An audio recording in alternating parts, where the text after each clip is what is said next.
Insurance. Yes, thank you, my lady. I've just shown the court what Mr. Justice Langstaff had said at paragraph 194 of his judgment. There were 2 points. One, that we have the means to compensate the victim, or a greater means than Skelton, and we can be expected to have insured.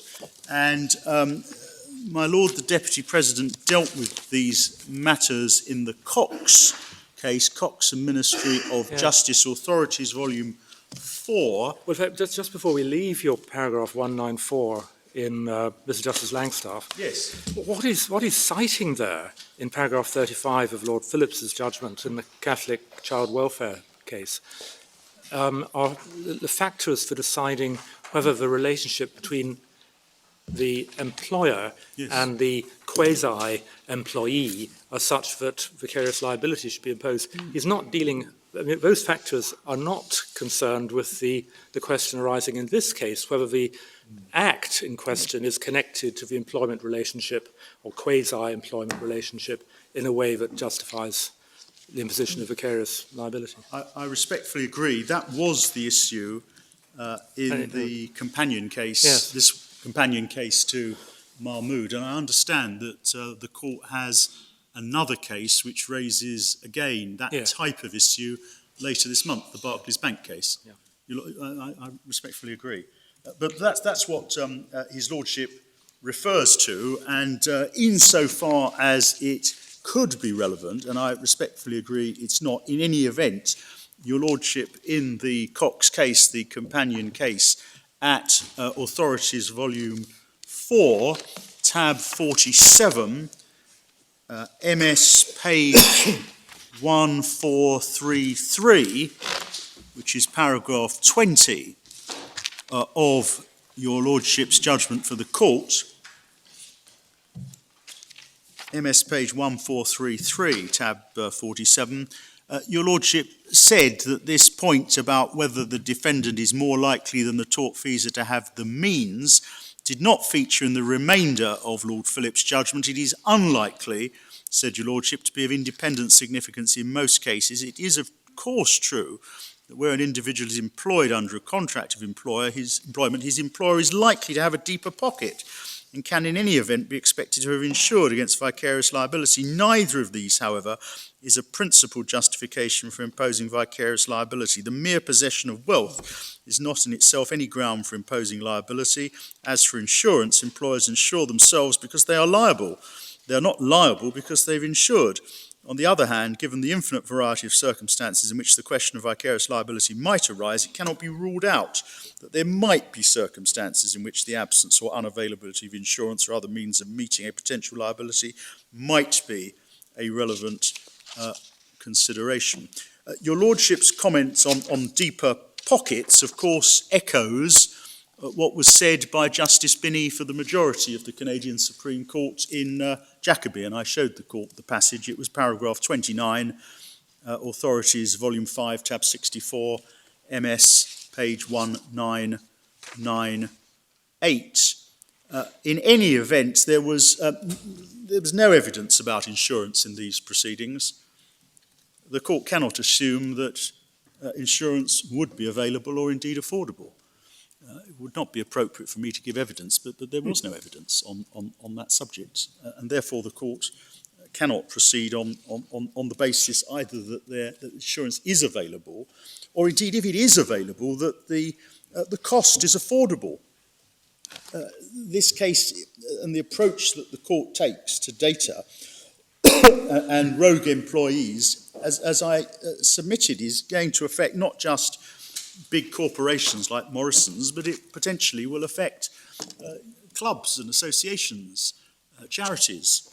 And in any event, the cost of insurance premiums is not a negligible cost. It has to be handed on to those who fund the person who is liable, either the customers or, I suppose, the donors if the employer is a charity. So insurance doesn't take the case any further forward. A very minor point, but my friends in their written case at paragraph 52, MS 143, refer to the fact that the Crown Court made a compensation order against Mr. Skelton in the amount of £170,000, and they suggest that's relevant to assessing the justice of this case. But as paragraph 15 of the Statement of Facts and Issues indicates, MS page 65, our loss was over £2 million. So this was at best a small contribution towards the financial expense which we had incurred. And in any event, I understand, I'm instructed, Mr. Skelton has refused to pay it, and that's why he served an additional period of imprisonment, as it happens. But those are very minor points on this case. So we respectfully submit that the social justice considerations are very different in this type of case to the type of case with which the court was concerned in Mohammed. Abuse of data raises very different considerations, and particularly so where the loss that the claimants are claiming for is loss which the employee has caused in a deliberate act of attempting to damage the interests of his own employer. And we say it is at least relevant to social justice whether, through the doctrine of vicarious liability, Mr. Skelton should be helped to achieve, in part, his purposes, his objectives. Those are my submissions on vicarious liability. The second part of the case, a much shorter part of the case, is the Data Protection Act. Now, if we succeed on the first part of the case, that disposes of the appeal in our favour. If the court does not accept the submissions that I've made on vicarious liability, a further issue arises under the Data Protection Act, because Well, we might say... it be the same in reverse? I'm sorry, my lady. Might it be the same in reverse? If you succeeded under the Data Protection Act, you wouldn't need to succeed under the vicarious liability? That is true, and the approach adopted in the lower courts was to deal with data protection first. We've adopted the approach in this court that it's more appropriate to deal with the position of substance as to whether or not at common law there is any vicarious liability here. But it's, of course, entirely a matter for the court which it finds convenient to deal with first. Both points are of genuinely general public importance. Yes, they are. They are. I suppose you might want to say, Lord Panic, that even if we find in your favour in relation to the DPA, we ought to confront the fundamental question whether there is a common law. Well, I would respectfully invite your Lordship to do so. Your Lordship has heard from me, will hear from my friend, detailed argument on the principle of vicarious liability, and the court may think it appropriate to indicate what its position is on matters that, I'm afraid, are bound to recur in some form or other. Well, a very interesting scenario has unfolded before us this morning about whether there is a principle on which one which one can grasp, Yes. or whether it's a combination of factors and then allied to a value judgment, which, as I say, is extremely interesting and may well inform future disputes of this nature. Indeed, indeed. So I'm certainly not inviting the court to stop. I'm simply indicating that either way, decision on one point is sufficient. But we say that in any event, there is no vicarious liability under the DPA, and the DPA excludes vicarious liability at common law and equity. By common law, I include equity. And the reason for that is that if there is to be vicarious liability against my clients at common law, we say it could only be because, in the circumstances of this case, we have given Mr. Skelton, our employee, access to the data. I mean, that's the case against us. We gave it to him, and he abused it, and he abused it by reason of the employment context in which he received it. And our case is that such an act by an employer of giving access by the employee to data is contemplated by the DPA. It is made subject to a specific and limited form of liability, an exclusively fault-based liability of employers under paragraph 10 of Part 2 of Schedule 1.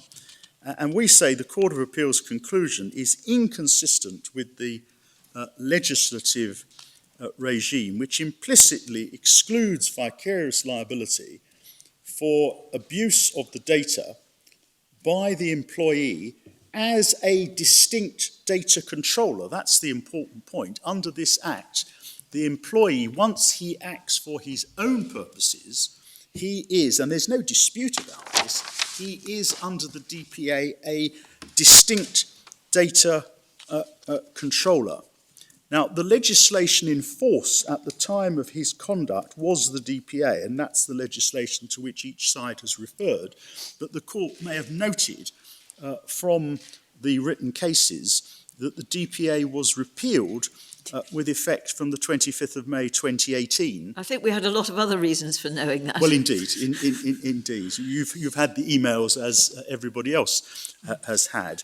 But although the legislation has changed, the new scheme is substantially identical to the old, and therefore the issues raised by this appeal on this part of this case are not going to go away. They are of continuing relevance. But for simplicity, because that's what the lower courts looked at, it is, I hope, helpful to focus on the DPA. And the relevant provisions of the DPA are in the first tab of the first volume of Authorities. Authorities, Volume 1, Tab 1, MS 389.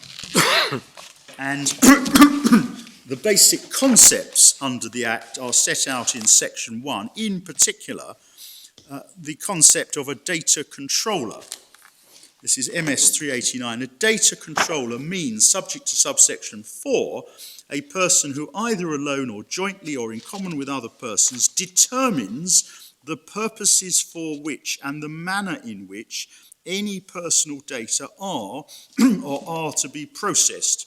And processed is defined over the page. Processing in relation to information or data means obtaining, recording, holding the information or data, or carrying out any operation or set of operations on the information or data. So if you are processing it while you determine the purposes for which and the manner in which it is to be processed, you are the data controller for the purposes of this legislation.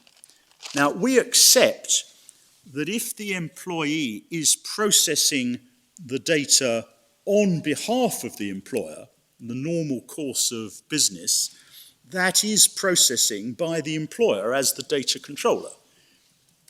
We accept that, and the employer has a primary liability because that processing is being carried out for him as the data controller. He's determining the purposes for which the process is taking place.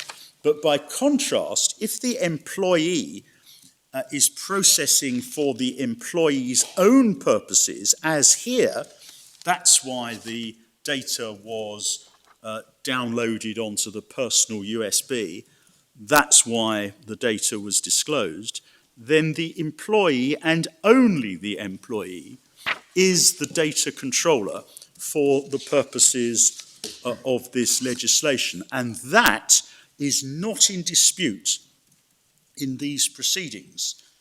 I so submit, because if we go to the claimants, well, it wasn't in dispute below, but if we go to the claimant's written case, there's helpful confirmation of this. It appears in my friend's written case, MS page 149,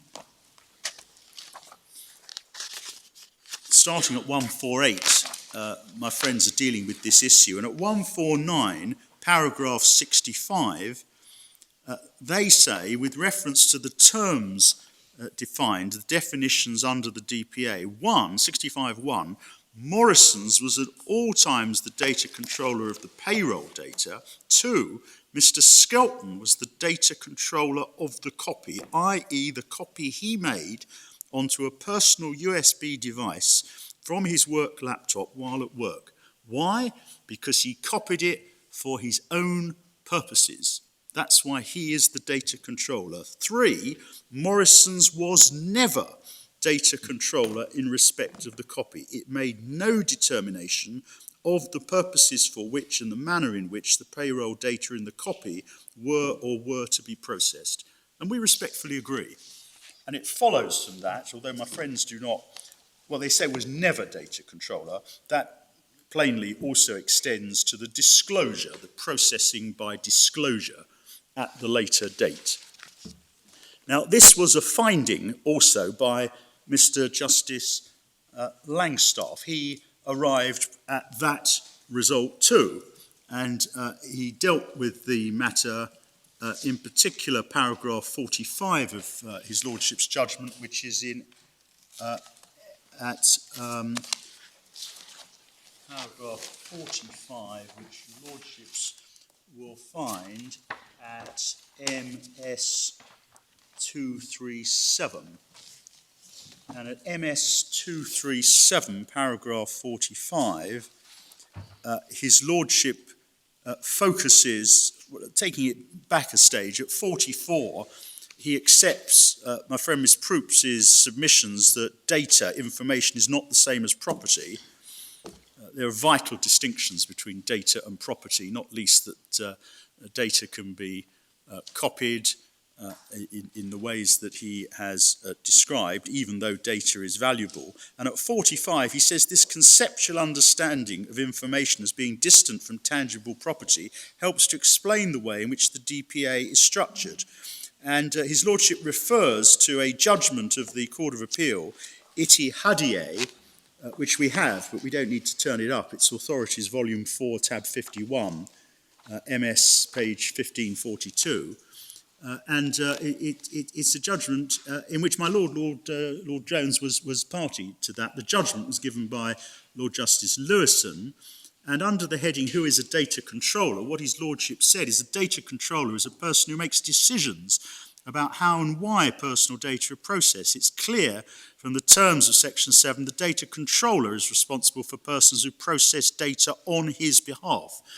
And that's why I accept we, the employers, are responsible in law for the persons, whether they're agents, they're employees who process data on our behalf. Thus, it follows that a person who processes data as agent for a data controller is not himself a data controller in respect of those data. 71, on the other hand, if they are processing personal data on their own behalves, they will be data controllers as regards that processing and that data. And at 46, my friend took no issue in relation to that. And there's a bit more detail in relation to that. And at paragraph 51 over the page, just above letter F, his Lordship says, I would hold the wording of the statute interpreted as it was in Iti Hadie's case to be such that Morrison's was not the data controller at the time of any breach of the data protection principles in respect to the information later disclosed on the web. Since it was not the data controller in relation to it, it owed no duty to the claimants in respect to which it was in breach, unless it were the duty to comply with DPP 7, which I'm coming to. So that is the legal position. Section 4.4, if we go back to the Act at Volume 1, Tab 1, Section 4 is MS page 392, imposes the duty, subsection 4 of Section 4. It's the duty of the data controller to comply with the data protection principles in relation to all personal data with respect to which he is the data controller. And subsection 2 says that the data protection principles, which are set out in Part 1 of Schedule 1, see subsection 1, are to be interpreted in accordance with Part 2 of Schedule 1. And if we go to the data protection principles, they begin at MS page 398, and the relevant principle is principle number 7 at the bottom of MS page 398. Appropriate technical and organisational measures shall be taken against unauthorised or unlawful processing of personal data and against accidental loss or destruction of or damage to personal data. So as the data controller, that is our obligation. What does that mean? We go to the Part 2 interpretation provisions, MS page 399, and we go to them because section 4.4 says that the data protection principles shall be interpreted. Section 4.2 says that the data protection principles are to be interpreted in accordance with Part 2, and the relevant provisions which address this seventh data principle are on MS page 401. The seventh principle, paragraph 9, having regard to the state of technological development and the cost of implementing any measures, the measures must ensure a level of security appropriate to A, the harm that might result from such unauthorised or unlawful processing or accidental loss, destruction or damage, as are mentioned in the seventh principle, and B, the nature of the data to be protected. And then 10, and this is the crucial one, the data controller must take reasonable steps to ensure the reliability of any employees of his who have access to the personal data. That is the obligation. And the court can see in my submission why it is so important that the scheme of the Act imposes that obligation. It is because once an employee does have access to the personal data, the use that the employee makes of the personal data, if it be for their own purposes, makes that employee the data controller. The employer is no longer the data controller in relation to that data. So it is essential to incorporate in this legislative scheme an obligation on the data controller, specifically in relation to employees, to ensure that the employer takes reasonable steps before access to data is handed over. So the employer, correct, I mean, I may be wrong, so do correct me if I'm wrong. The employer would remain the data controller of the data stored on its own IT system. Yes. But the employer is the the employee is the data controller of the data stored on the memory stick. Yes, exactly. The data that the employee has on his memory stick is data in respect of which he, and only he, is the data controller. Why? Because the processing which has led to the data being on his personal memory stick is processing carried out entirely for the employee's own purposes. And there's no dispute about that in this case. When Mr. Skelton processed the data by putting it on his personal USB, he was acting entirely for his own purposes and not for the purposes of his employer.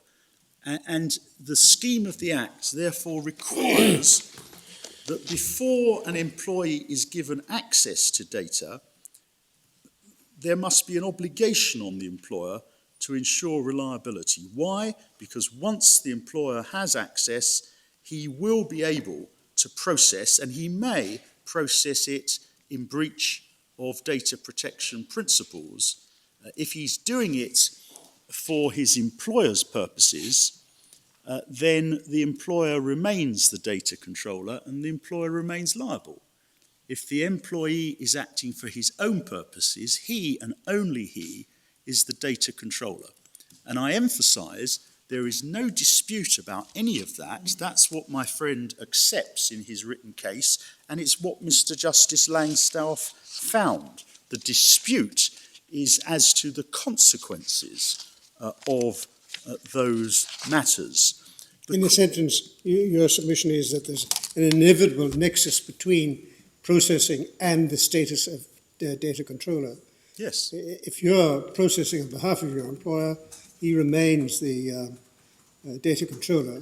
But once you start processing for a function outside that nexus is broken, and therefore you're no longer... You are the data controller, and the employer is not. Yeah. That arises from the definition of data controller, the express definition in Section 1, and it arises from the findings of Mr. Justice Langstaff and their acceptance, both at trial and thereafter, by my friend. None of this is in dispute. What is in dispute is whether it is a consequence of those undisputed analysis that vicarious liability is excluded implicitly by this Act, because we say, and my friend does dispute, that it follows from this that if the employee processes as the data controller, nevertheless, even though the employer is no longer the data controller,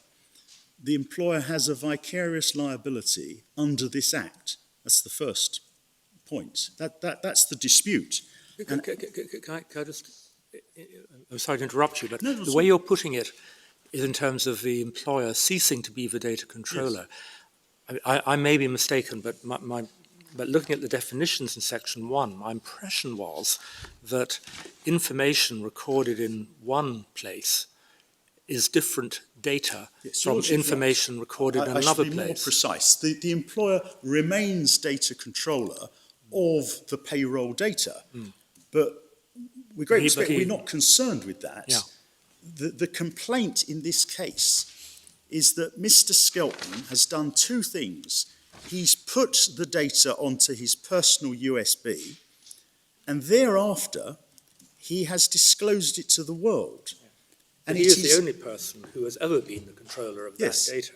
Exactly. He's the only person who has been the data controller of data on the USB because it's been processed from the original for his purposes, and he's the only data controller when that data is disclosed both by being put on the internet and then sent round to the newspapers. So the fact, and it is a fact, Your Lordship's right to remind me, the fact that the original data remains on the employer's systems, the payroll data, is nothing to the point. The employer is the data controller of that data, and it may well be processed regularly, properly, by the employer as data controller, or people will process it on its behalf as data controller. But so we are concerned with the downloading onto the personal USB, and we're concerned with what happens to it thereafter. That is the wrong. So, but the employer, of course, would have been subject to DPP 7 and the paragraph 10 obligation in relation to employees, in relation to the data stored on the payroll system. All of it. And the importance of that is that Mr. Justice Langstaff was addressed with a number of complaints that the employer had failed to comply with its obligations under DPP 7 and various other aspects of the data protection principles, and all of those were rejected. All except one matter which related to deletion, which Mr. Justice Langstaff said was irrelevant for the purposes of these proceedings. So, yes, the employer, as the data controller of the general data, has, and quite rightly has, a number of specific obligations.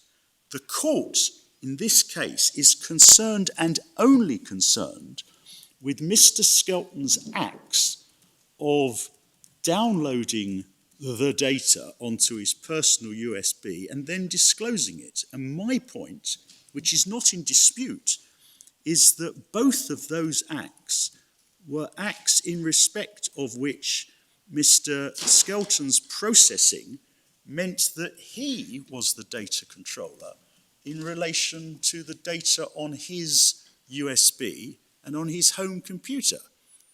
And my point is that the Act imposes a specific fault-based obligation on the employer as to who the employer chooses as the employee to whom the data as to who has access to the data as an employee, precisely because once the employee is processing on his own behalf, the employer has no liability. It's the Well, liability there's no of the liability employer. qua data controller. But Yes. the important question is whether that extinguishes his liability vicariously. But just to recap. Well, there are two stages. I'm sorry to interrupt, Yeah. but there are two stages to that. The first stage is, what is the analysis of whether there is vicarious liability under this Act? Yes. And the second is whether, assuming we're right, there is no vicarious liability under this Act, what effect does it have on the common law? Yeah. Just to recapitulate your argument and to clear my own mind about it. Yes. In effect, you're submitting, and I'm disposed to accept that this is correct, that there are two manifestations of data. Yes. There's the data which is retained by the employer, of which the employer remains the data controller. Correct. But then there's the data which has been derived from that, but finds a different personality, so to speak, when it's taken into the control of Mr. Skelton.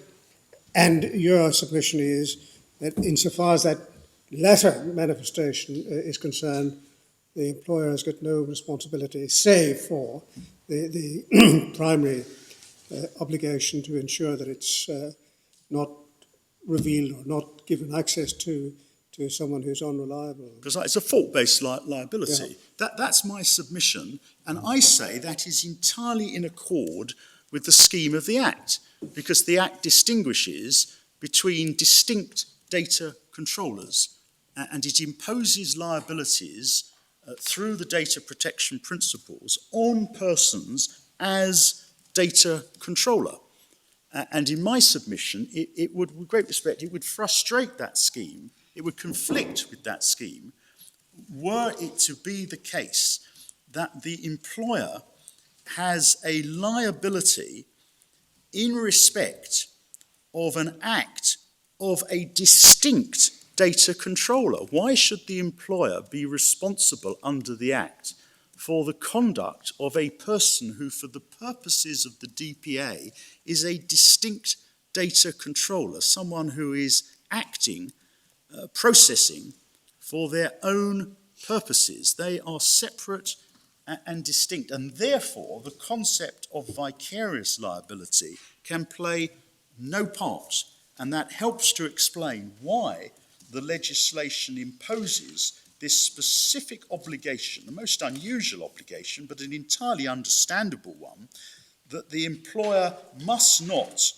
hand over access to data to an employee unless they are reliable. And that obviously raises complex questions of fact and analysis, but they were addressed by Mr. Justice Langstaff. So it's a fault-based system, and that submission may also gain some support from section 13, which is the compensation provision. If the court please would turn to MS page 393, the court will see compensation for failure to comply with certain requirements. And 13.1, an individual who suffers damage by reason of any contravention by a data controller, I emphasise those words, of any of the requirements of this Act is entitled to compensation from the data controller for that damage. 2, an individual who suffers distress by reason of any contravention by a data controller of any of the requirements of this Act is entitled to compensation from the data controller for that distress if A, the individual also suffers damage by reason of the contravention, or the contravention relates to the processing of personal data for the special purposes, and 3, if proceedings brought against a person by virtue of this section is a defence to prove that he'd taken such care as in all the circumstances was reasonably required to comply with the requirement concerned. I should mention that subsection 2 may appear to suggest, but it does suggest, it's not enough to claim damages for distress. You've got to suffer some damage. But the Court of Appeal in the Vidal Hall against Google case held that by reason of the directive, it should be interpreted not to mean that. Damages are available for distress. That's Authorities, Volume 3, Tab 45, MS 1321. This court did allow an application for permission to appeal in that case, but the matter was settled and the case did not proceed. But that's by the by. I refer to Section 13 because the compensation is for contraventions by the data controller. And Section 13.3, again, is fault-based. And again, I say that to hold the employer liable for the acts of someone who, under this Act, is the data controller when the employer is not in relation to that data, frustrates the scheme. It conflicts with the scheme. That's our submission. But that depends on the premise that the DPA was intended to be comprehensive of the circumstances in which vicarious liability would arise. I think the contrary argument... I'm coming on to that. Yeah, that's the second part of the argument. I have to persuade the court of two things under this part of the argument. I have to persuade your lordships first that the DPA does not recognise vicarious liability on an employer for the acts of a distinct data controller. And I've made my submissions on that. If I can persuade the court on that, then I also have to persuade the court that it was the intention of Parliament that this Act should also prevent the employee from claiming vicarious liability pursuant to common law. Otherwise, there would be vicarious liability. Well, I simply make the point, and I don't ask you to answer it at the moment, that would be if not a radical, certainly a significant step, because it would extinguish the potential for vicarious liability in circumstances where it might otherwise arise. I accept that, and I'm coming on to that. Yes, I take have to persuade your lordship of the first proposition. Now, in our written submissions, we relied also on the directive, 9546. In particular, we pointed out it's a harmonising measure. I hope the court will accept what I now say, that I do not now think I can sustain those submissions. And the reason for that is the Court of Justice has recently stated that the harmonisation does not extend to Articles 22 to 24, which I don't think it's necessary to go through. But there is an authority, and we have copies, or they may be on Ladyship and Lordship's desk. Fashion ID. Yes, and I don't want to take time on this. I simply invite the court's attention to paragraphs 57 and 58, and it's for that reason I'm not going to make a separate submission on the directive. I don't think I can in the light of that judgment. So what paragraphs would you like us to strike out of your case? That task I haven't undertaken. Somebody will undertake it for you and let us know. We will, but I'm relying on the Act. I'm not suggesting now to the court that I get any further support from the directive. It's not against me, but it simply doesn't further our case. Now, the question of whether or not a statute implicitly excludes vicarious liability under that Act, which is the first part of the debate, was analysed in the Madrowski case, in which my Lady the President was a member of the Appellate Committee. And that appears at Volume 1 of the Authorities, tab 10, MS 594. And the general principle appears in the speech of Lord Nichols at paragraph 17 on page 601.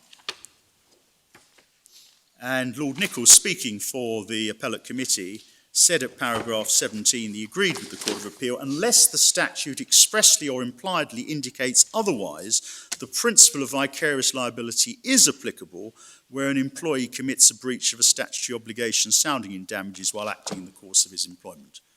That's the principle, unless the statute expressly or impliedly indicates otherwise. And I say it does, this statute, for the reasons that I've sought to advance.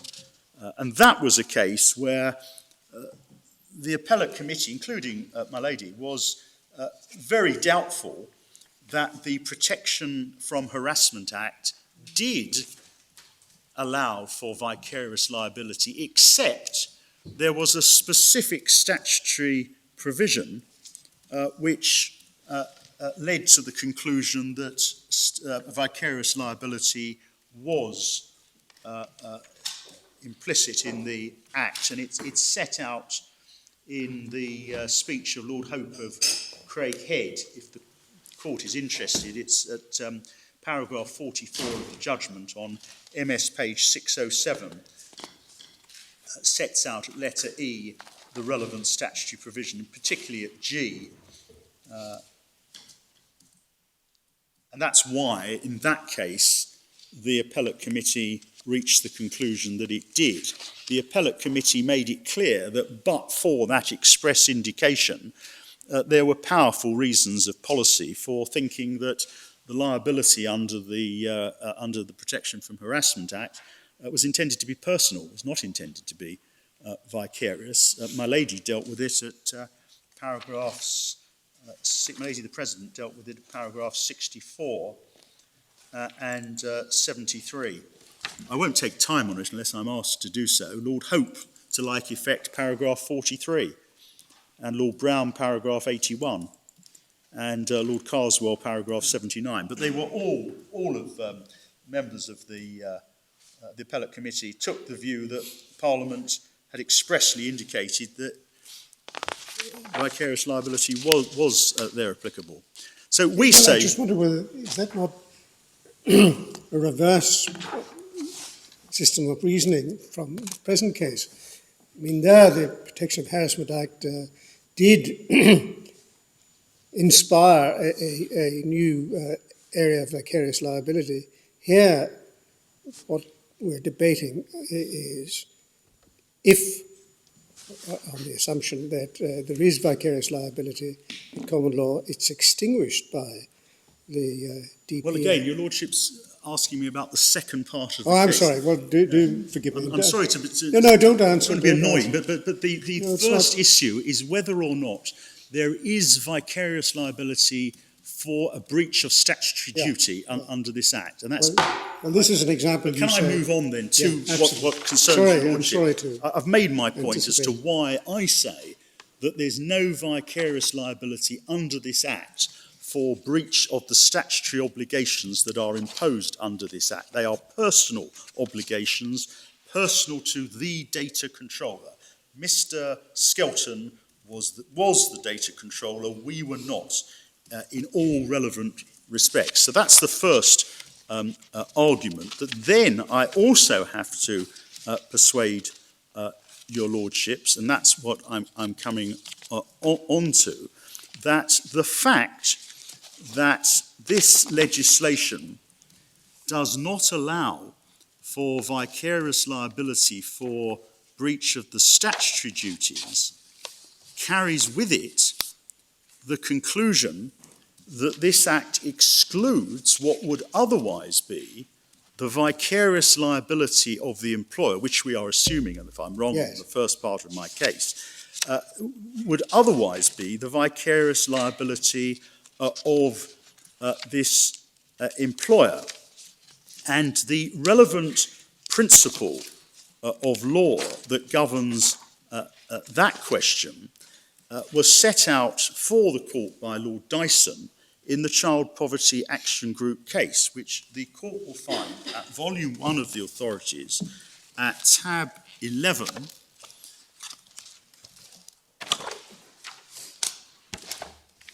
Lord Dyson, speaking for the court, my Lord Kerr was a member of the court in that case. And the issue here was whether the Secretary of State had the right at common law to recover overpaid social security benefits.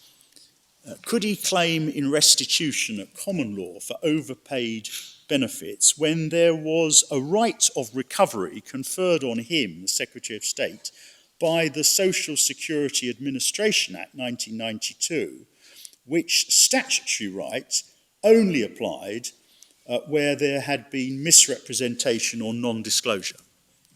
So that was the issue. Did the introduction of the statutory scheme remove what had previously been a common law right?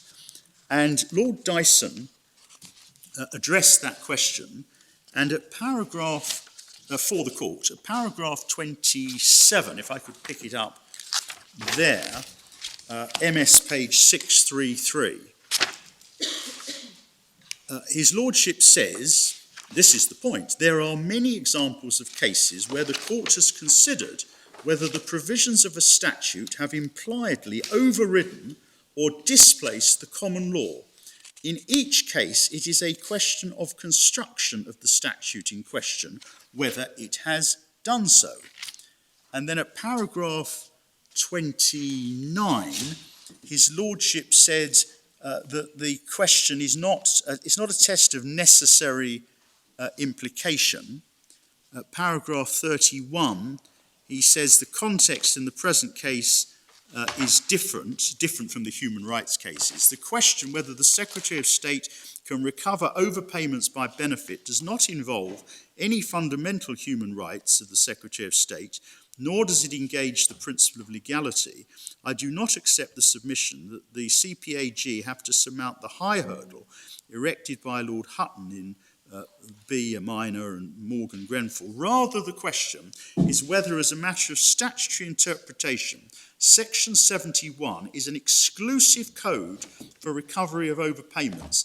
The question is to be answered not by applying any presumptions or by saying that the common law remedy in restitution is not displaced unless, as a matter of logic, it cannot coexist with the statutory regime for recovery. So you're, if it's an exclusive code, then we're not simply talking about excluding vicarious liability for a tortious act by the employee. We're talking about excluding the liability of the employee also the employee also in tort, for a common law tort. The liability, yes, but that may not matter. It does not matter because the two march together. The liability of Mr. Skelton as the employee, he undoubtedly has liabilities under the DPA. Oh, yes. But your lordship's right but in the question of principle. vicarious liability for his, I'm assuming we're talking about vicarious liability for a common law tort or breach of confidence. Yes. And in a way, it's sort of pili on an ossa if you're focusing on the vicarious liability, because if your argument's right, there's simply no common law liability on the part of Mr. Skelton in the first place. If this argument is right, this is an exclusive statutory code relating to breaches of data protection. Yes. And as I say, that is not, in my submission, alarming, because Mr. Skelton, as the data controller, has a series of obligations of which he was undoubtedly in breach and for which damages could have been claimed if he had the money to meet it. But not under common law. Not under common law. Not under the Act. Under the Act. No. Under the DPA, he is liable, Section 13, for breaching the principles of the DPA. And as a matter of logic, as Lord Reid says, if you're right about vicarious liability, you'd equally have to be right that Section 13 is a comprehensive scheme so far as Mr. Skelton's concerned. So his otherwise liability at common law for breach of confidence is excluded. You accept that? That is my submission. Not merely do I accept it, I so submit, because my case is that Parliament has expressly addressed the sensitivity and the difficulty and the need for balance and proportionality in relation to data protection. And it has carefully calibrated a series of obligations on those who are data controllers, and it has set out what the remedies should be if there be liability. So I do not shrink from that conclusion. And returning to Lord Dyson, over the page, paragraph 33, he says, if the two remedies, that's the common law and the statutory law, cover precisely the same ground, and I'll come back to the importance of that, and are inconsistent with each other, then the common law remedy will almost certainly have been excluded by necessary implication. To do otherwise would circumvent the intervention of Parliament. A good example of this, he says, is the Marchett case, where a sewerage undertaker was subject to an elaborate scheme of statutory regulation, which included an independent regulator with powers of enforcement whose decisions were subject to judicial review. The statutory scheme provided a procedure for making complaints to the regulator. The appellate committee held that a cause of action in nuisance would be inconsistent with the statutory scheme. It would run counter to the intention of Parliament. The question, says Lord Dyson, is not whether there are any differences between the common law remedy and the statutory scheme. There may well be differences. The question is whether the differences are so substantial that they demonstrate that Parliament could not have intended the common law remedy to survive the introduction of the statutory scheme. The court should not be too ready to find that a common law remedy has been displaced by a statutory one, not least because it's always open to Parliament to make the position clear by stating explicitly whether the statute is intended to be exhaustive. The mere fact there are some differences between the common law and the statutory position is unlikely to be sufficient unless they are substantial. And then he says that the question is whether, looked at as a whole, common law remedy would be incompatible with the statutory scheme and therefore could not have been intended to coexist with it. So that is the test, the well-established test in relation to this issue. And what is central to this case is that the common law remedy in this case and the statutory remedy do, in our submission, cover precisely the same ground, the criterion set out by Lord Dyson. And the reason I so submit is because of what Mr. Justice Langstaff says in his judgment at paragraph 195. If I could invite the court, please, to go back to MS page 281.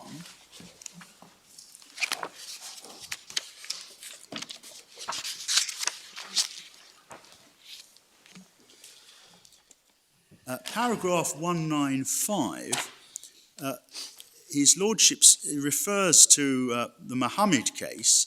I've come to the conclusion there is a sufficient connection between the position in which Skelton was employed and his wrongful conduct, put into the position of handling and disclosing the data as he was by Morrison's, albeit it was meant to be to KPMG alone, to make it right for Morrison's to be held liable under the principle of social justice. This conclusion would be the same irrespective of whether a breach of duty under the DPA, a misuse of private information, or a breach of the duty of confidence was concerned, for the essential actions constituting a legal wrong in each case were the same. That's His Lordship's conclusion. And he's plainly, with respect, he's plainly right. The essential ingredients of the common law claim and the statutory claim are the same. They cover, in Lord Dyson's words, precisely the same ground. We are concerned with a breach of confidence that has occurred by reason of the employee processing the data for his own purposes in a manner which is fundamentally inconsistent with the rights of the claimants, rights which are recognised and protected under the data protection principles. That's the whole point of the data protection principles. It is to put into statutory form what is otherwise vague at common law in the context of data. And that's why I submit in answer to my Lord Kerr that Parliament cannot have intended, having set up this statutory scheme, a scheme which does not allow for vicarious liability for breach of the statutory obligations, Parliament cannot have intended to allow for the continuation of a different set of legal arrangements if and only if the claimant chooses to bring his or her claim at common law. It makes no sense. Would it, well, as to whether it makes no sense is another question, but would it extinguish rights arising under a different statute? I mean, obviously, Mr. Skelton was not a public authority here, so there's no question of a human rights claim. But let us suppose that a public authority is a slightly lurid example, but let us suppose an agency that constituted a public authority were to have taken action similar to Mr. Skelton. The claimants here might have an action under the Human Rights Act, under Section 7 of the Human Rights Act, for violation of their Article 8 rights. Is that also extinguished? It's a more difficult case, which is why your lordship puts the point to me. But my answer to your lordship would be that once Parliament has created a specific statutory regime that deals with this problem, that is comprehensive and exclusive unless the reliance on human rights could persuade the court that there is a human right not just to protection against abuse of data, but a human right to be able to sue the employer for the conduct of the employee.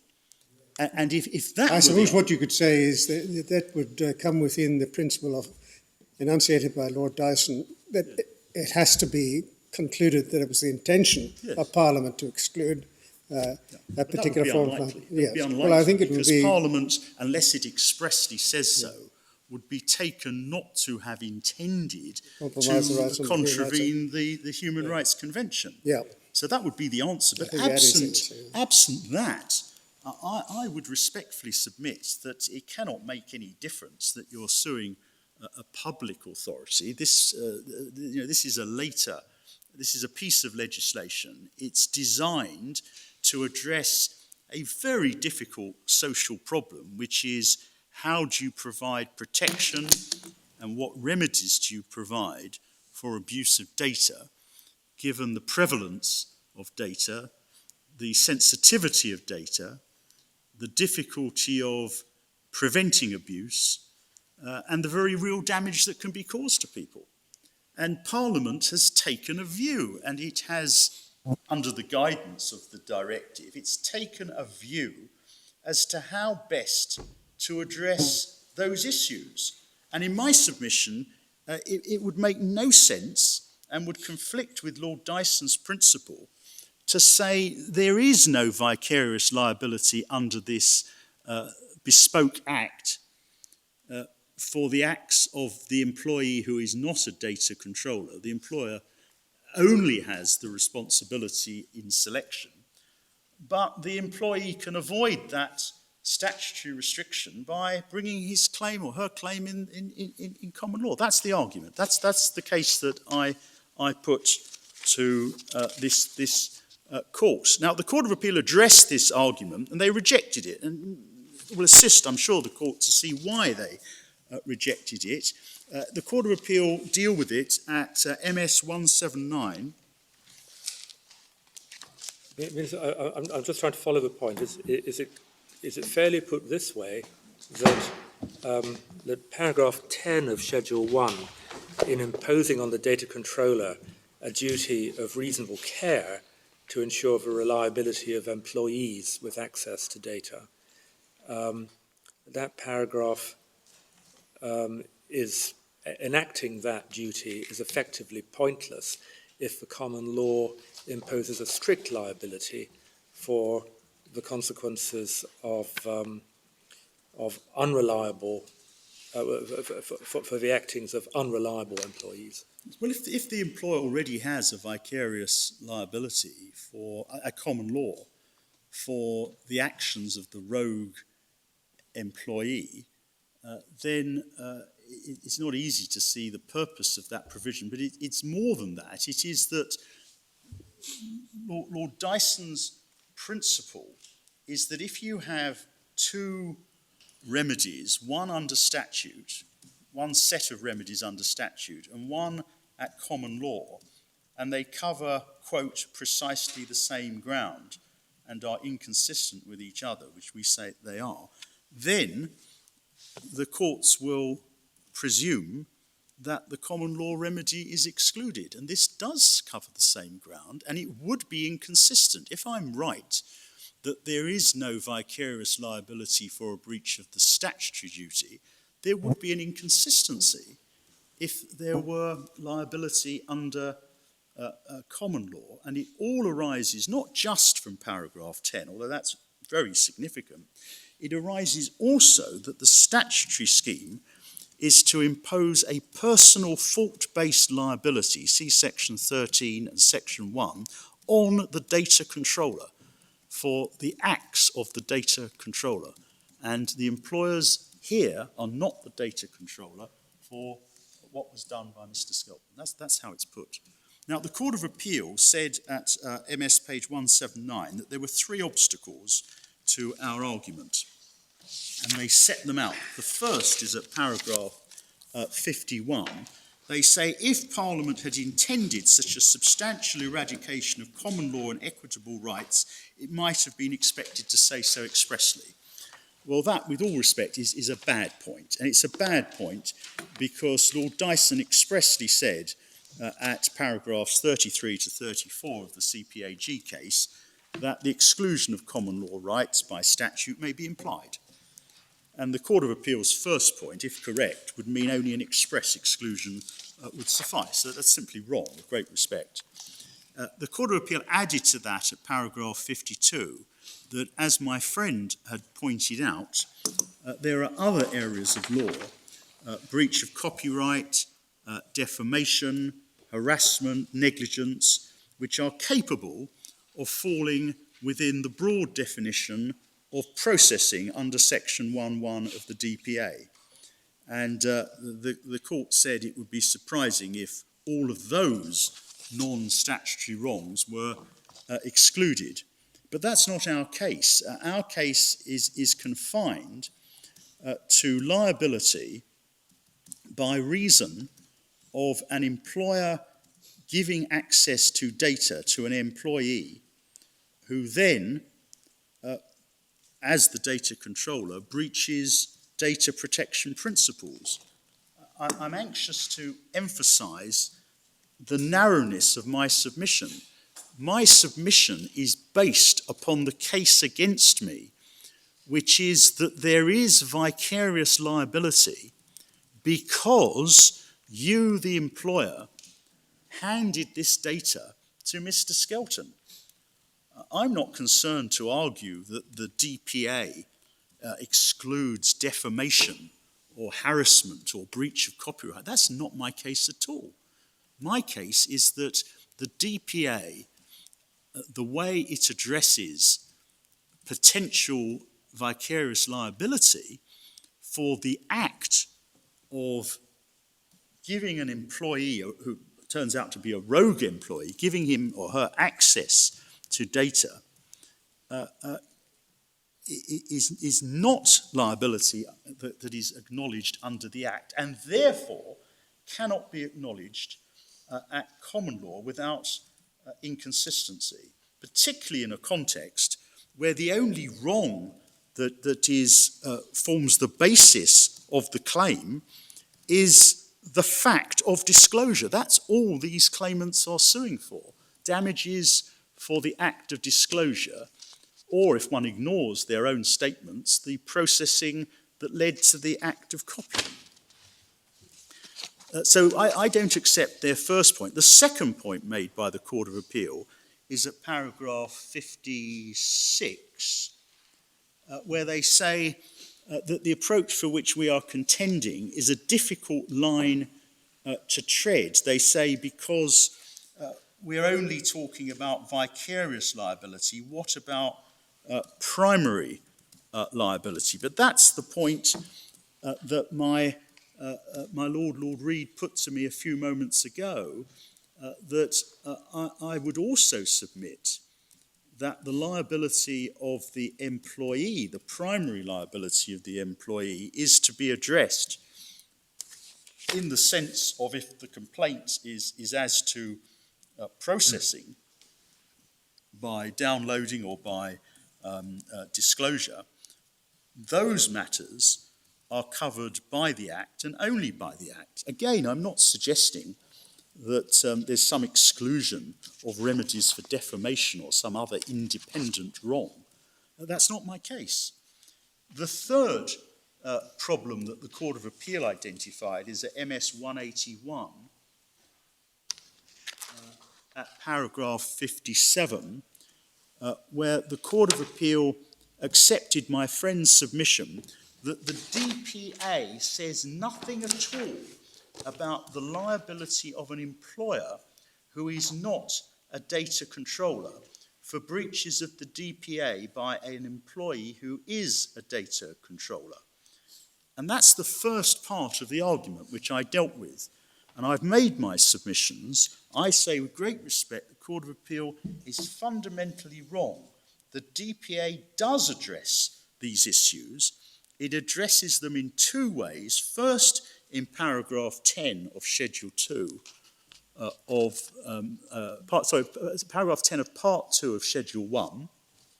But secondly, it addresses it in the whole scheme of the Act, which is the personal fault-based liability of the data controller for the acts of the data controller, the processing by or on behalf of the data controller, with no liability for the acts of somebody else who is a distinct data controller.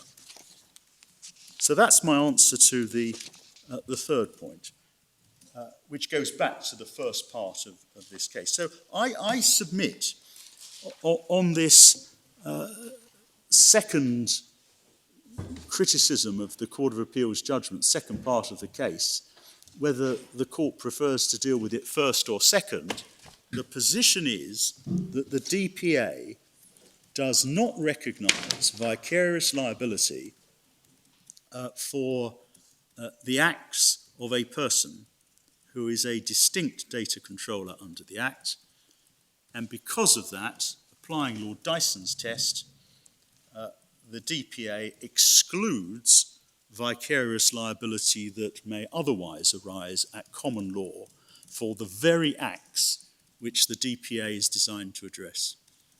That's how I put it on this second part of the case. Is there anything else you want to say?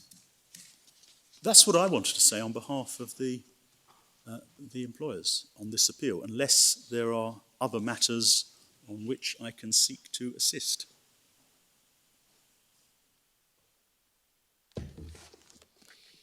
No. My lady's quite rightly interrogating me as to whether, but I'd like to ponder overnight and perhaps return to it tomorrow. Lord Panic. The Lordship may have another go at me. Not, only in the most benevolent way, Lord Panic. Well, can I leave it at that? Yes. Although I'm very happy, of course, to seek to answer any further questions that the court may have. But that's what I wanted to say on behalf of the employers in this case. Thank you very much, Lord Panic. Ms. Probst?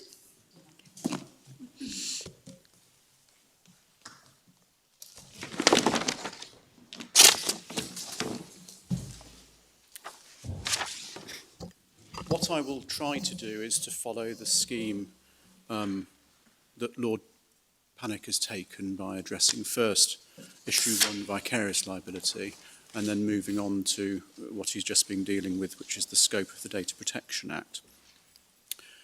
Vicarious liability is the third ground of appeal, and it's said that both the judge at first instance and the Court of Appeal were wrong to find that the wrongdoing occurred in the course of Mr. Skelton's employment. I say at the beginning, this is a narrow and an unusual case on its specific facts.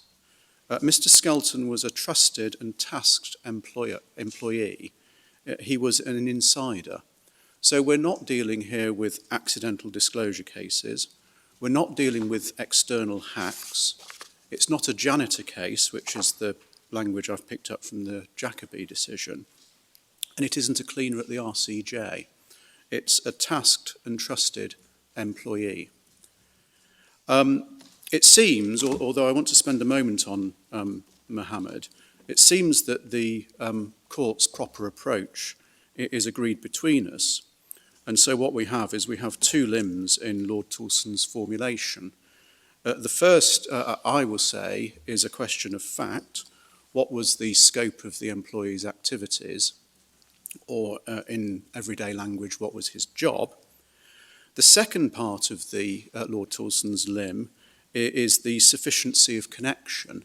That's the evaluative judgment, but it's an evaluative judgment that was that's made on the basis of fact-finding, which identifies how the wrongdoing is related to the job.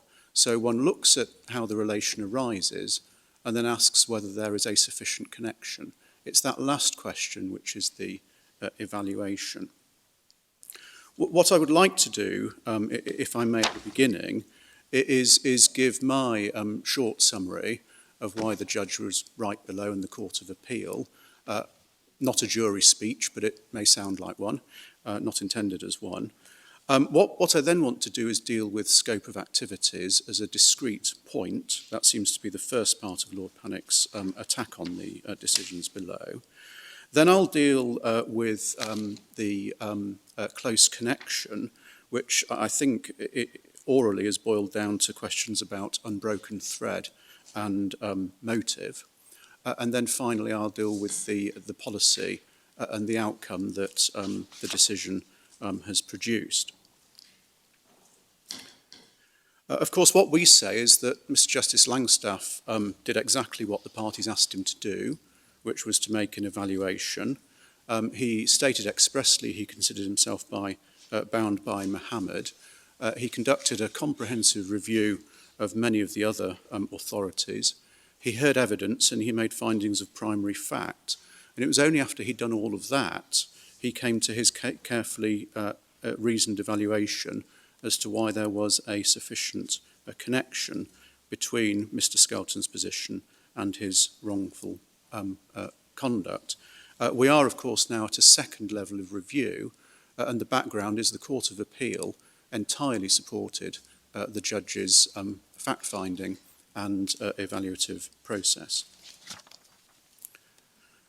So, by way of closing submission at the trial or opening here, we draw attention to the following factors, and I'm not going to do it at great length, but it is necessary to swing the pendulum back and to see this from the point of view of the data subjects, those who've actually suffered the distress, upset, harm, anxiety and damage that's been spoken about.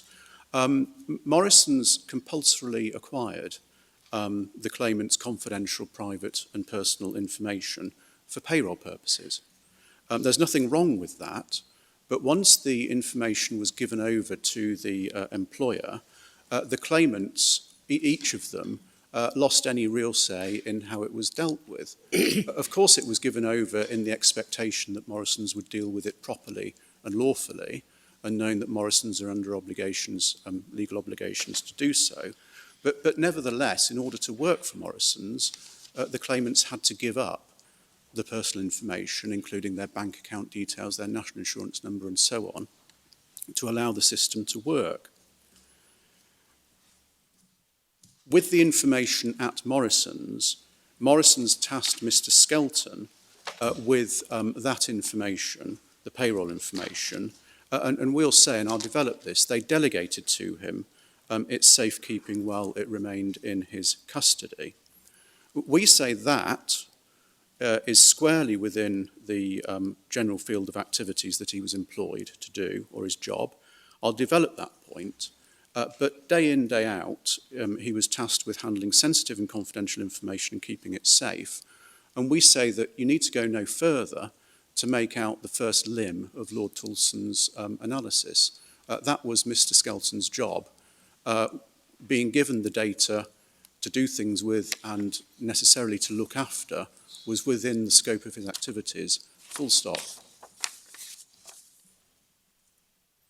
Where do we find the best description of what his everyday job involved? Well, I think we could start with the defence, which admits what his role was.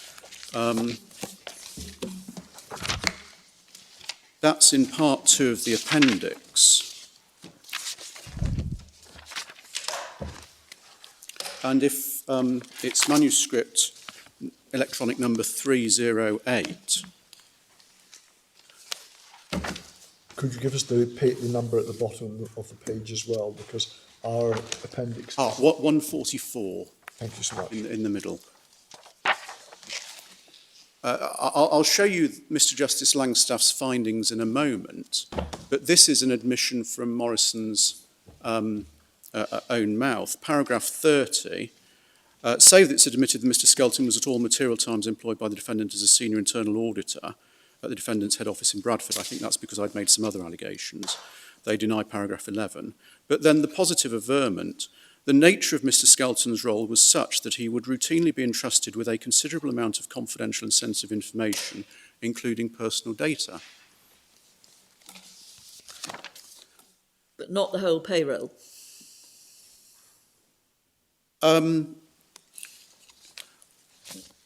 Well,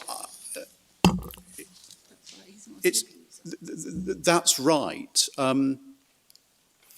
He wasn't, the people who, or some people who had access to the payroll on a daily basis were so-called super users within the human resources secure environment. Mr. Skelton was not one of those. He was someone who, as it's described there, was to be routinely entrusted with a considerable amount of confidential and sensitive information, including personal data. Was there some evidence that this had happened in the previous year, that he'd been entrusted with the equivalent information in the previous year? Indeed. There is a finding of Mr. Justice Langstaff having heard the evidence.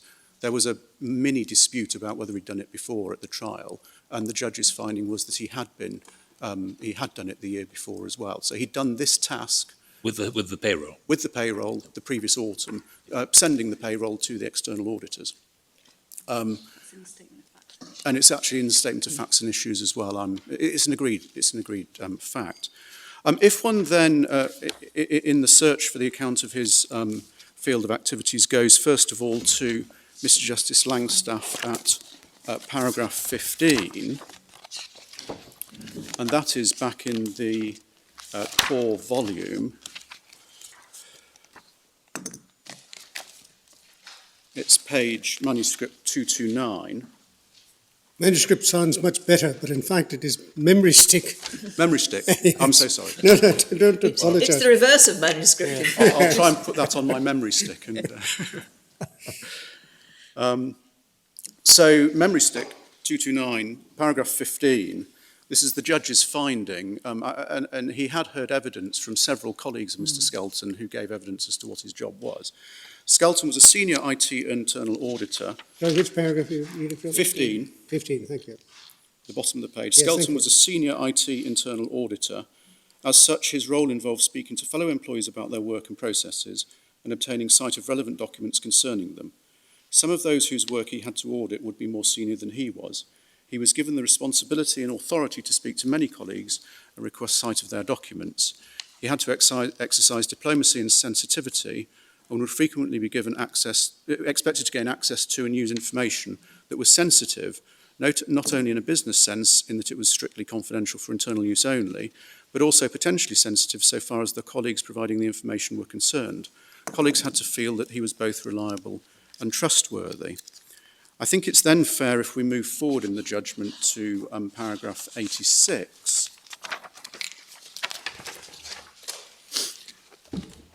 And this is in a part of the judgment where the judge was dealing with my complaint at the time that Morrison shouldn't have trusted Mr. Skelton with the data, on which it's already been said the judge was against me.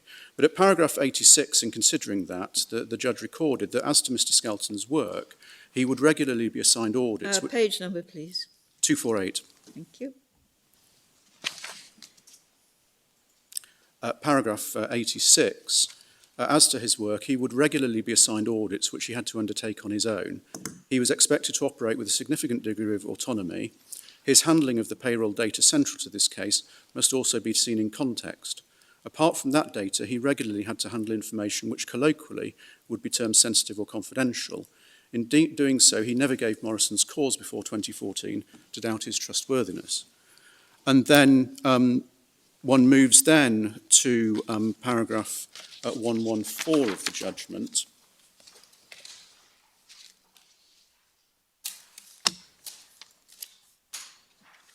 That might be... That's actually a false reference. 116, I think. No. Or am I on? Actually, I should be going to 184, I think. Sorry. Yes, sorry, it's 185 at page 278.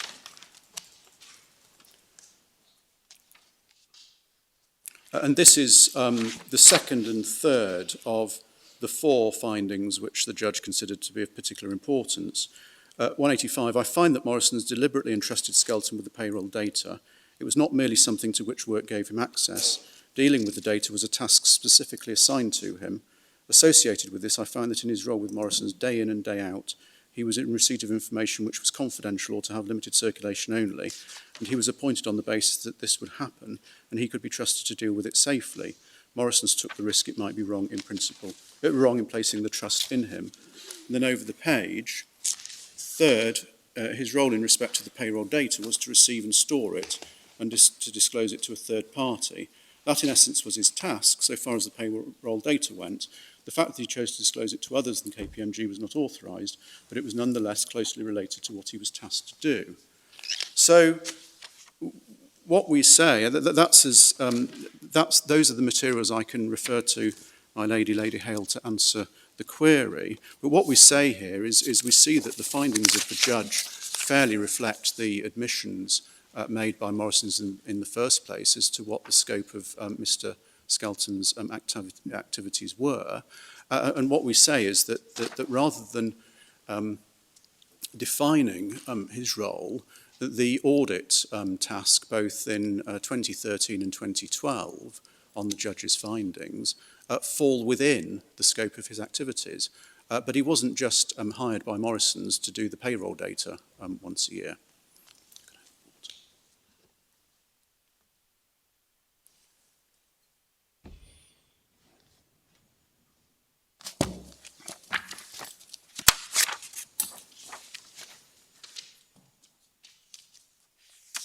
Now, I was mentioning previously the super users. The way in which the information arrived with Mr. Skelton is that it was placed through an authorised employee in the Human Resources Department, but by an authorised chain out of the super user environment and onto Mr. Skelton's work laptop computer in a copyable Excel spreadsheet file. All of the time that this was happening, next point, Morrison's, of course, remained under obligations to the claimants to maintain the confidentiality of the payroll data. That's a quid pro quo for the claimants having given it to Morrison's for payroll purposes. That situation at no stage changed. Morrison's always remained with an obligation towards the claimants to keep the payroll data confidential. Can I just clarify that these super users, they were people who had regular access to the data, is that right? Well, there were a very small number of super users at Morrison's who had enhanced privileges, given that the fewer people who have access to the most sensitive information, the less risk that there is.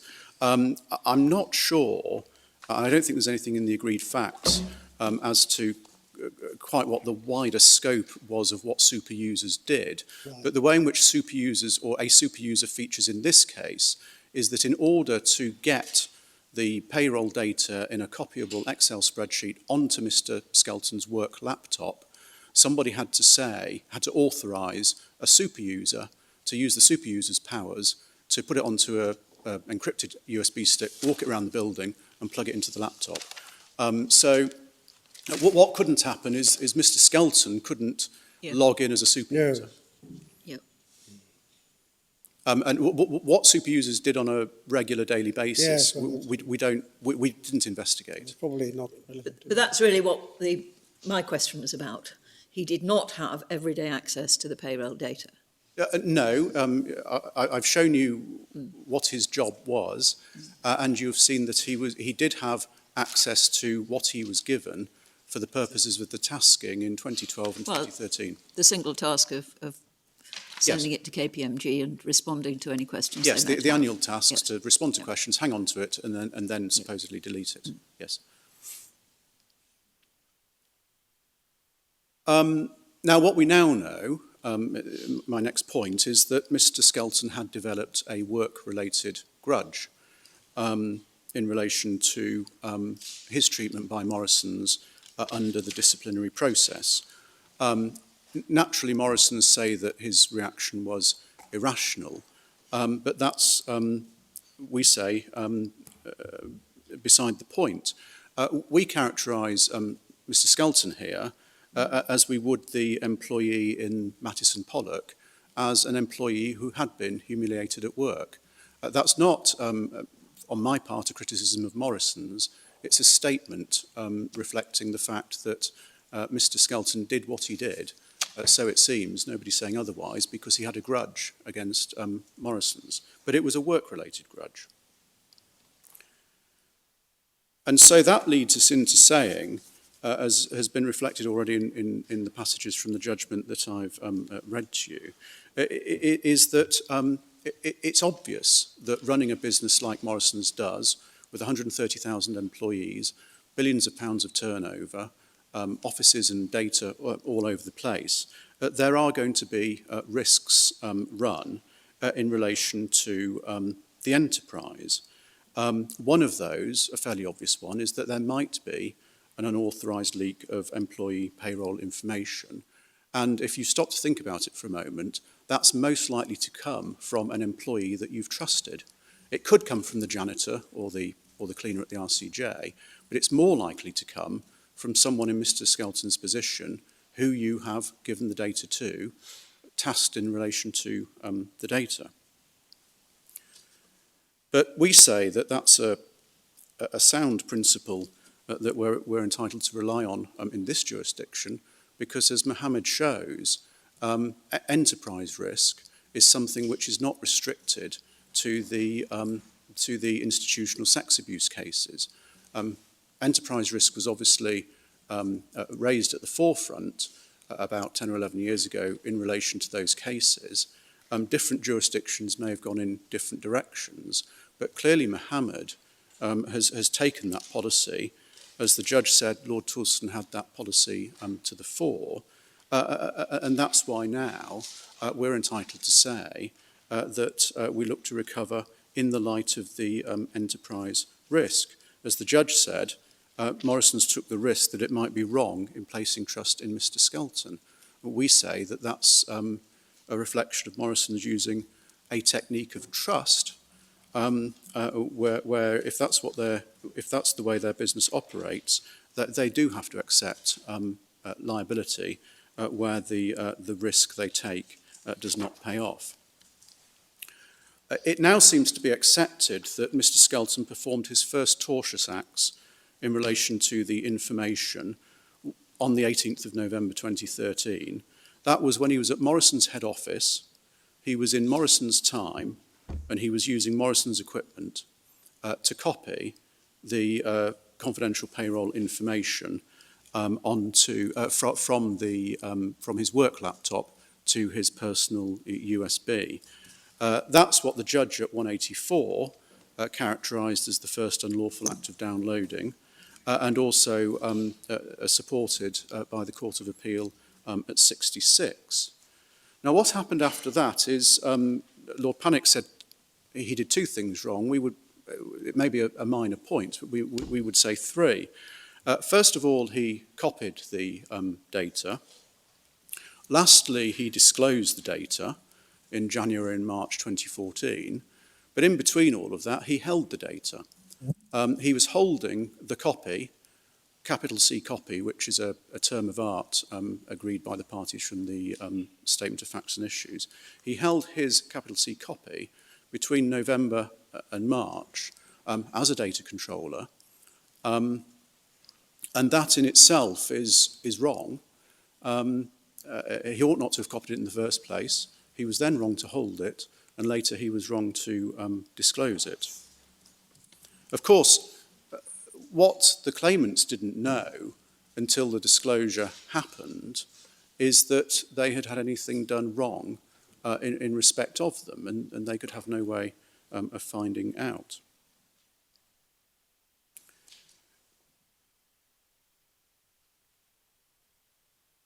Now, with that preamble, we say that if you think of the language of Basley and Curry, the Canadian authority, this is a case where Morrison's didn't just offer Mr. Skelton an opportunity for his wrongdoing. It placed him, because it tasked him, it hired him in the first place, and then it tasked him in relation to the payroll data. It placed him in a position of trust and power in relation to the claimants, and Morrison's left him free to abuse that power and position in respect of the employees who, as I said at the beginning, very quickly become vulnerable in relation to their personal data. That's the language of Chief Justice McLaughlin that I'm borrowing, or perhaps more simply, I can just say that on the facts as found, and I'm now going to move into the areas of criticism, we do say that the judge and the Court of Appeal were absolutely right to say on the facts as found, there is a close connection established between the position in which Mr. Skelton was employed, what was his job, and the disclosure against the claimant's interests of the data that he'd been given to do that job with by Morrison's.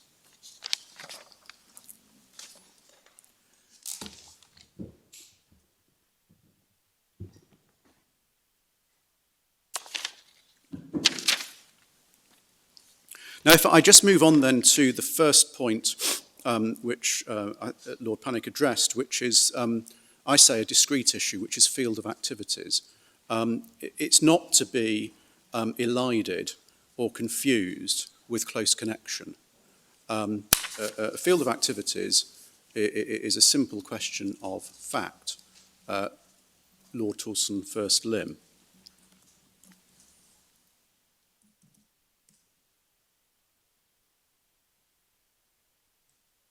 What Morrison's seek to argue is that Mr. Skelton's field of activities is reflected simply by the fact that he was given the payroll data for a short period of time. He was tasked in relation to it, and by the time at least the disclosure happened, his task was complete, and therefore it can't be said that the disclosure took place within the field of activities. But we say that simply to offend the broad approach which is required by the authorities. So, for example, the milk float, it simply wasn't in the field of activities to give the boy a lift, but that's what the milkman did. And the employer there was vicariously liable because that part of the test, as well as everything else, was satisfied.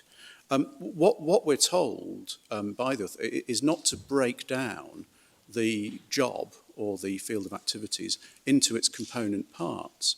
The judge took that guidance, and that's why he came up with the description of Mr. Skelton's job and his role that I've shown to you.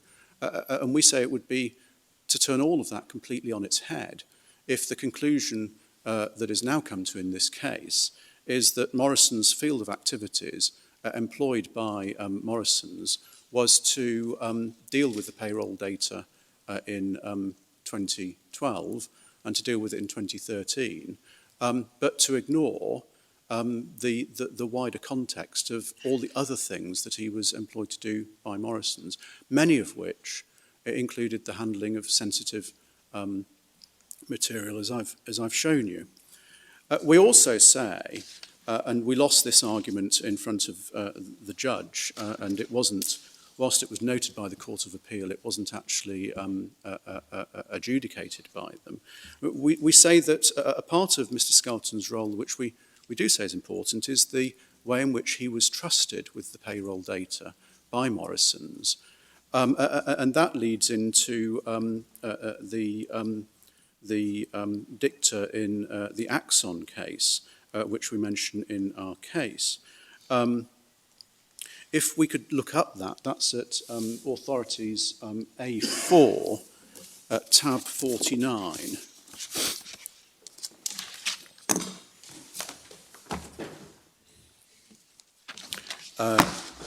Memory stick 1477.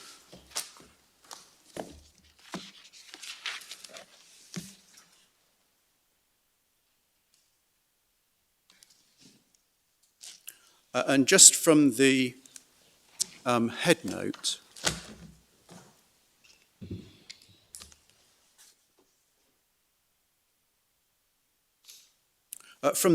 you can see that in 2004, the claimant was the commanding officer of a Royal Navy ship. Complaints were made accusing him of bullying junior officers. Following an investigation, those complaints were upheld and the claimant was relieved of his command.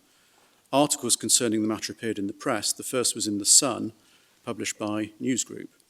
In 2013, Newsgroup revealed it had a source within the Ministry of Defence who'd supplied it with the stories about the claimant in return for payment. The police informed the claimant of the source's involvement in NGN's publications. The source pleaded guilty to an offence of conspiracy to commit misconduct in public office related to those activities and was sentenced to 12 months. Now, it's at first instance, and there was no decision on vicarious liability because the claimant in fact lost on the first stage of the privacy analysis. But what Mr. Justice Nicholl did do, and what we say is useful, is he nevertheless discussed the question of vicarious liability in those circumstances of the Ministry of Justice for the source's disclosure of the secret information to the media, because that would have been the route for Mr. Axon to damages had he been able to get over the privacy problem. And at 91, which is page 1505,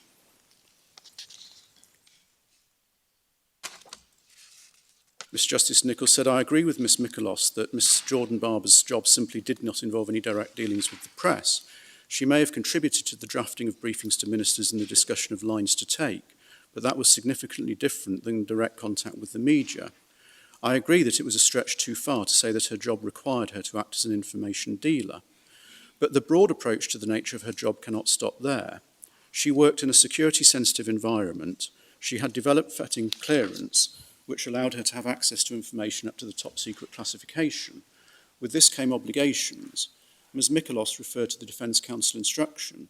Ms. Jordan Barber had signed the documentation which reminded her of her obligation to maintain confidentiality in information whose disclosure had not been authorised. For someone who occupied such a sensitive position, it is in my judgment appropriate to view her job as including the task to preserve that confidentiality."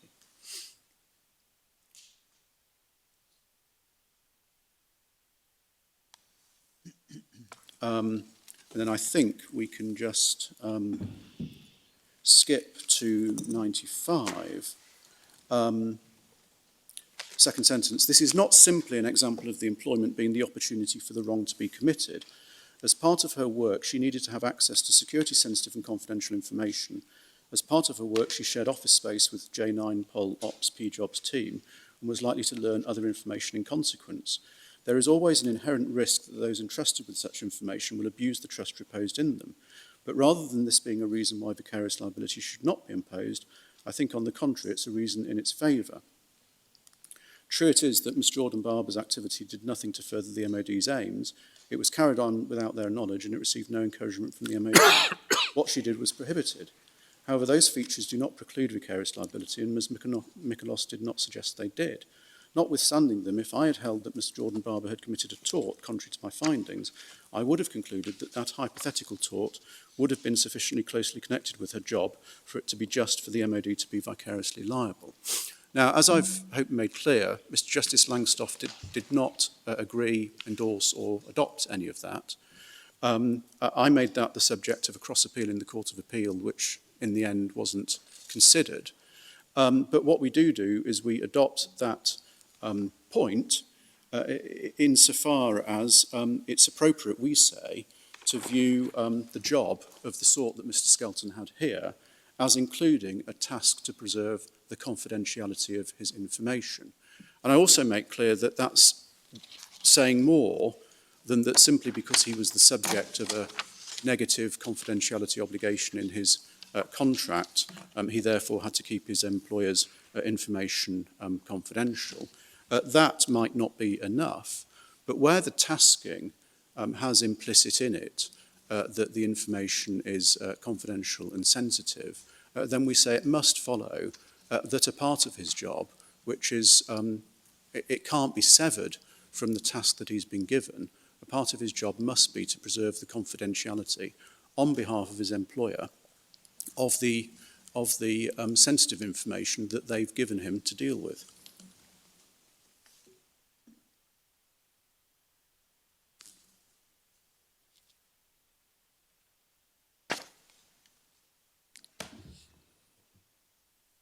I think, if I may say so, you're on pretty shaky ground, relying on the obiter remarks of a first instance judge who might very well have been taken to the Court of Appeal had he not kicked the case out at a much earlier stage. Well, you can put the point as well yourself, if I may respectfully say so. Well, I won't abandon Miss Justice Nichol, but if I could adopt his point as my own, that's what I would respectfully do. So we do say that Mr. Skelton's scope of activities should be considered enhanced in this way beyond the way in which Mr. Justice Langstaff found it to be.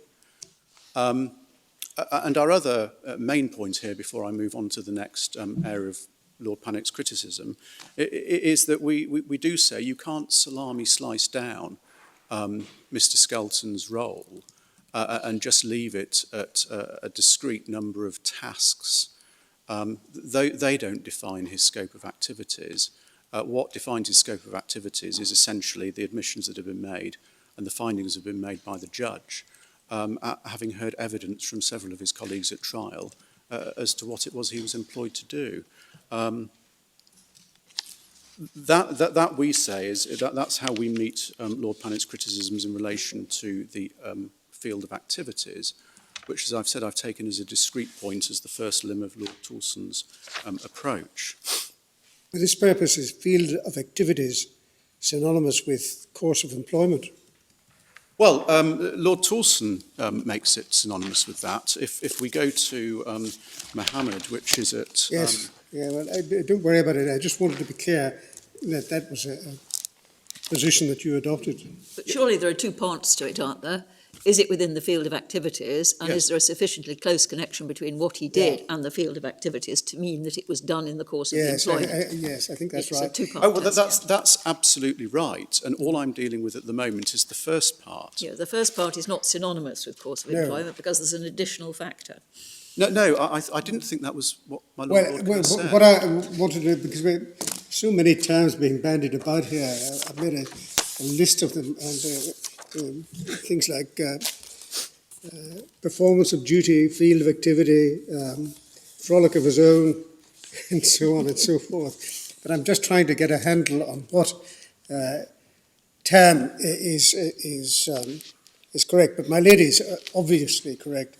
Course of employment connotes not only field of activities, but also sufficiently close connection. Yes, it does. But could we just clear this up? If we go to page 681 in the core authorities,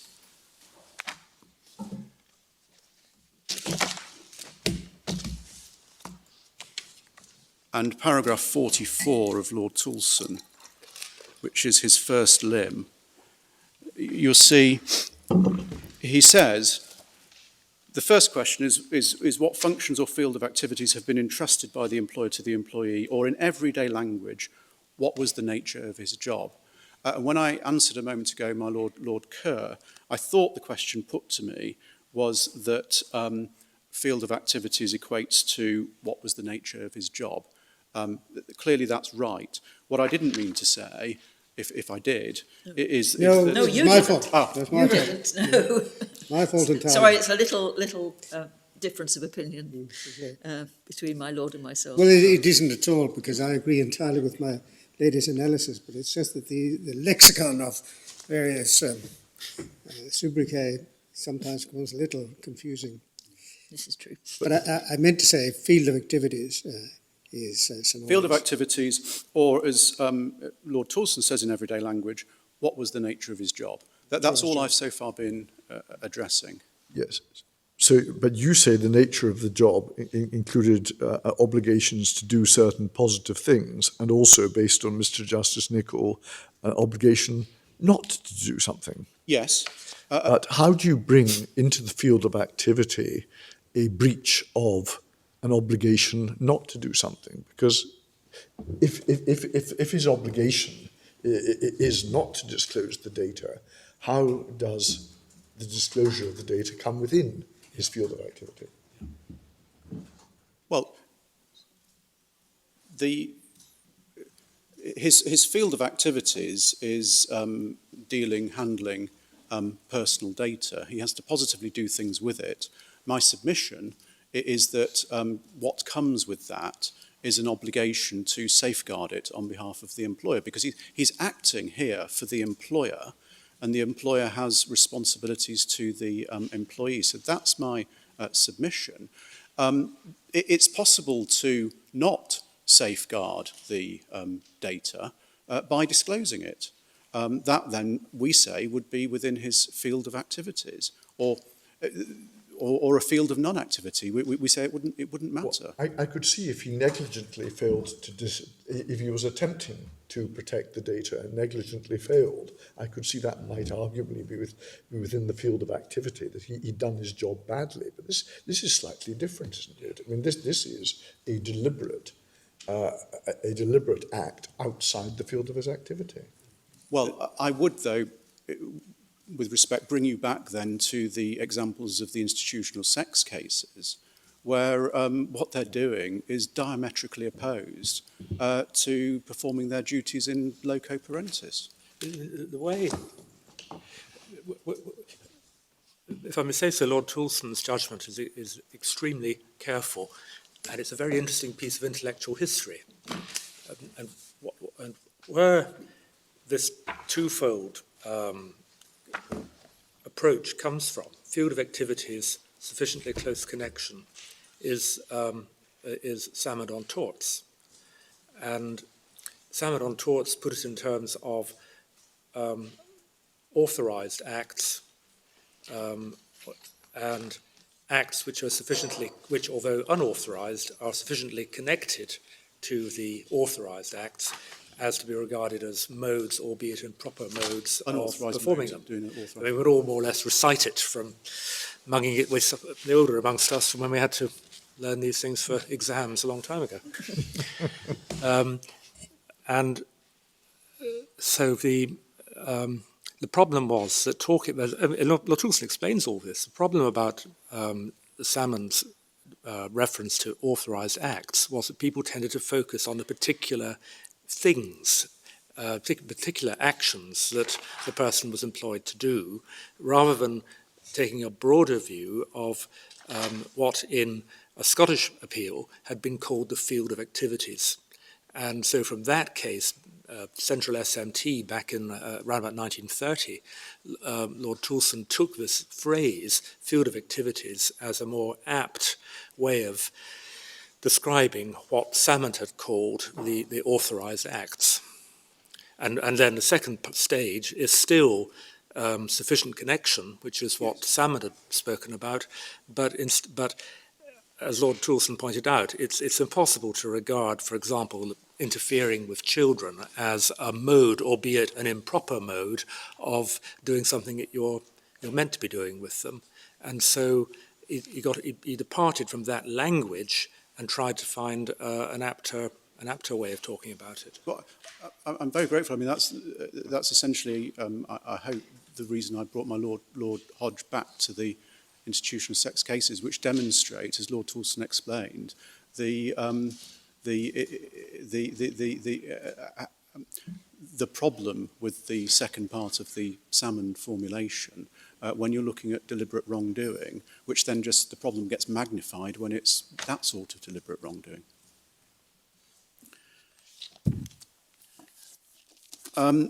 I was going to then move on to the from scope of activities to the second part now, close connection, sufficient connection. And here, Lord Panic focused in particular on the unbroken thread and finding and the motive. But there was also, I think, argument, well, there was obviously argument, based on the wearing of a metaphorical uniform by the employee. Now, in relation to that argument, we've already addressed in our case the argument that the employee has to be, quote, on the job in order to attract vicarious liability to the employer. And what we say about that, the on-the-job approach, is that there simply isn't a principle that one can find in the authorities that you have to be on the job. Equally, we say that there isn't a principle. There obviously are. There is dicta in the authorities about employees wearing metaphorical uniforms, but there is not a principle that an employee has to be wearing a metaphorical uniform in order to attract a vicarious liability. And we say closely related to that should not be forgotten what the argument in Muhammad began as, which was an appeal by the claimants to develop the law of vicarious liability to make a condition of liability that the employee was operating in a representative capacity. That was rejected by Lord Toulson and also by Lord Dyson in a short additional judgment. And if representative capacity is rejected, if the injunction is not to change the vocabulary, then just as we would have argued that on the job isn't an appropriate approach, we say also metaphorical uniform isn't a defining characteristic of the law. I don't say it wouldn't be relevant if somebody was wearing a uniform.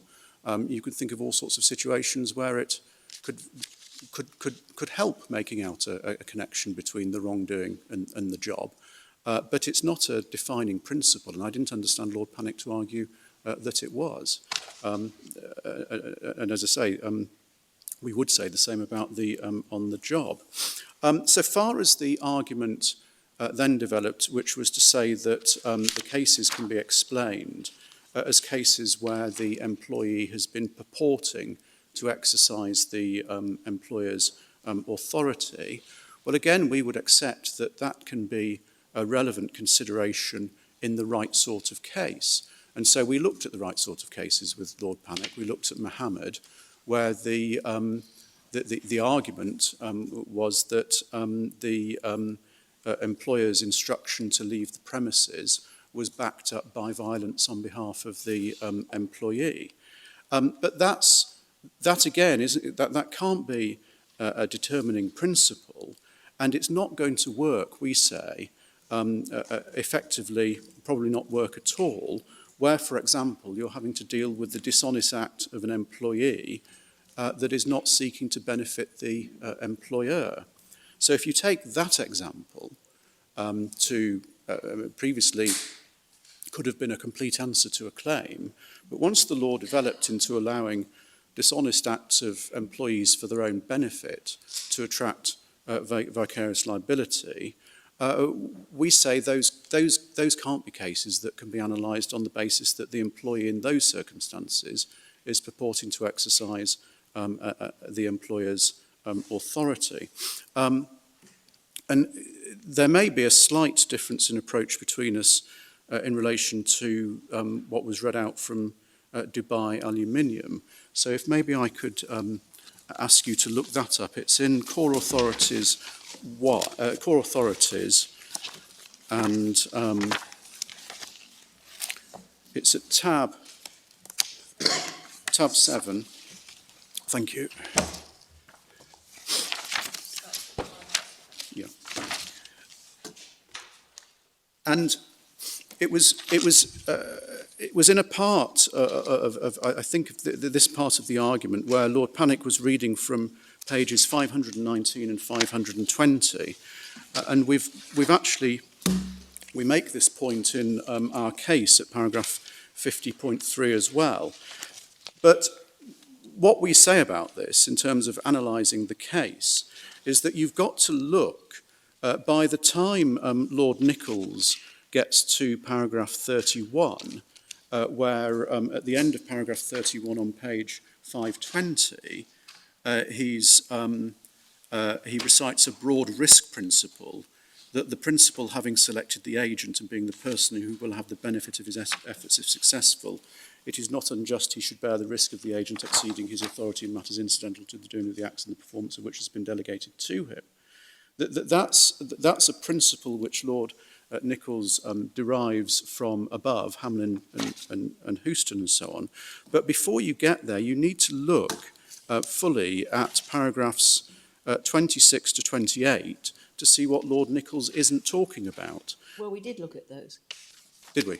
Yes. Well, we certainly looked at both 27 and 28. Well, I'm grateful. The point I just wanted to flag up, if I didn't spot it, that's my failing. But what he does do is he excludes at 27 from his analysis the case of Morrison Martin, where he excludes non-delegable duty and he excludes ostensible authority. Yes. And Morrison Martin, leaving aside the cases where the firm or employer undertakes a responsibility to a third party and then entrusts the discharge of that responsibility to the dishonest partner or agent. Well, we say, at that point, paragraph 27, Lord Nichols leaves aside the facts that are before the court at the moment, because that's what Mr. Skelton was doing on behalf of Morrison's.